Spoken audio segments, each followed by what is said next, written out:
വയനാട് ലോക്സഭാ സീറ്റിൽ ഉപതെരഞ്ഞെടുപ്പ് പ്രഖ്യാപിക്കും മുൻപ് പ്രിയങ്ക ഗാന്ധിക്കായി കൂറ്റൻ കട്ടൌട്ട്. കോഴിക്കോട് മുക്കത്താണ് യൂത്ത് ലീഗ് പ്രവർത്തകർ കട്ടൌട്ട് സ്ഥാപിച്ചത്. സമീർ സി മുഹമ്മദ് വിവരങ്ങളുമായി. സമീർ, വിശദാംശങ്ങൾ.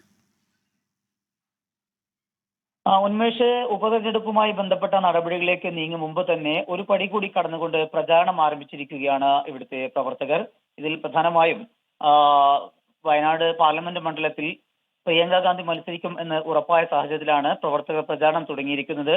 മുക്കം നഗരസഭയിലെ ആലന്തറ അങ്ങാടിയിലാണ് യൂത്ത് ലീഗ് ആലന്തറ ടൗൺ കമ്മിറ്റിയുടെ നേതൃത്വത്തിൽ കൂറ്റൻ കട്ടൌട്ട് സ്ഥാപിച്ചിരിക്കുന്നത്. 26 അടി ഉയരമുള്ള കൂറ്റൻ കട്ടൌട്ടാണ് സ്ഥാപിച്ചിരിക്കുന്നത്. 15ഓളം പ്രവർത്തകർ 4 ദിവസം എടുത്തുകൊണ്ടാണ് ഇത്തരത്തിലുള്ള ഒരു കട്ടൌട്ട് സ്ഥാപിച്ചിരിക്കുന്നത്.